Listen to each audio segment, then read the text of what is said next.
Hi everyone, so let's paint this lieutenant, let's go.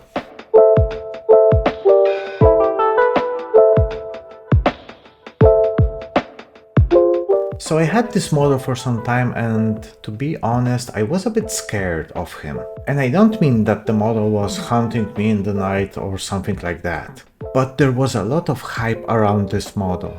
And let's just face it, he looks pretty cool. And I was just wondering what to do with him. And then I saw this picture. And I have permission from the painter to show this. So this model was entered into a local competition in Kraków by Buciage, and I mean like, wow. Cheers to you, man, it looks really good. So what better inspiration can you get? And after seeing this model I instantly knew salamanders. So this time I went into sub-assembly and started with the head. So it's a really fun process with the sub-assembly, but it's really hard to video it with a really old phone that I have. Salamanders have something called in the lore jet black skin. So what does that mean? It means that their skin is super dark, charcoal dark. But even such skin needs some highlights, grey ones in this example. And they have blood red eyes. A very strange combination, but who am I to judge? The other elements went through a standard painting procedure. The head is so small that you really don't need to focus much on blending. Layering does the job perfectly here. There are a lot of small details, but this method of painting kind of speaks to me in retrospect. So this was also the place to test different colors for the green armor. And it went pretty well. Some NMM on the additional electronics on his head and we were ready to go. So then it came to the backpack. And here I had a bit of a dilemma. So should I rather keep it dark or go with the highlights strong? And second option won in my head. And I left some details intentionally to paint for later. The backpack and the dark elements got a pretty strong highlight up to light silver.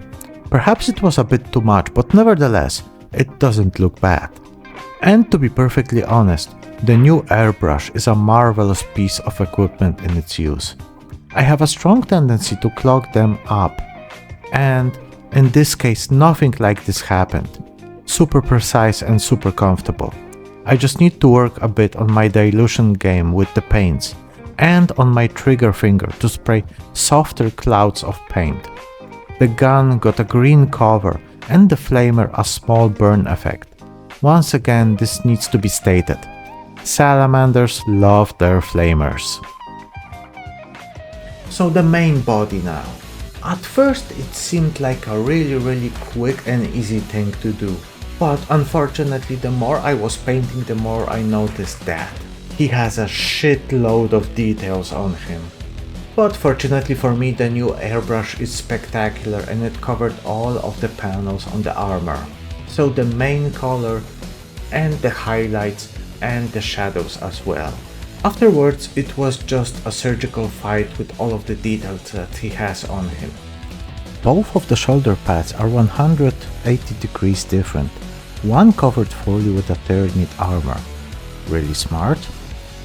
Purple stands out really nice to green, and I went with a violet base and highlighted it brighter with magenta and Vallejo Old Rose. The other one is quite open. I don't have salamander decals, nor was I willing to risk a freehand, so it just got a grey highlight. So let's move on to other details. It's quite fortunate for me that a lot of those details are leather. As you can see on the video, I had a few colors that I use as a standard for leather. All of the used paints will be listed in the video description. To be honest, you can be random here as shit. Leather comes in many colors. Just pick one and go with the highlights and paint some scratches, that's it.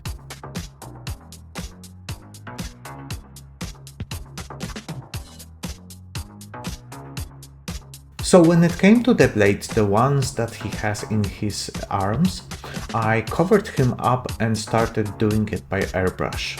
And now when I think about it, I probably would have done a better job with the brush. Lesson learned here. And I still had to paint a lot of the blades using the brush.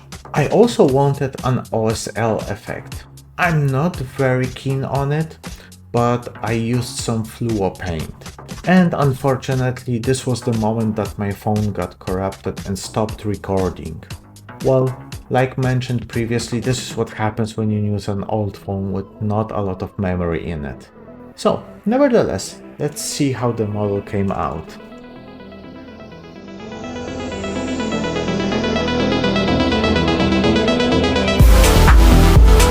So this is the finished model.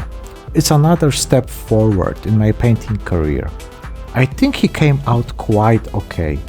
A few lessons learned here. Definitely I will try to do a bit more OSL in the future and try to go deeper into this topic. So what do you guys think? Leave a comment, I will really appreciate it. So thanks a lot everybody for joining me today. You are all spectacular, and I really mean that. Please don't forget to subscribe to the channel. Give a like, give a share, leave a comment. I'll try to answer all of them. You can also have a look at my Patreon or my Instagram page. So take care guys and see you in the next one. And don't forget, the Emperor protects.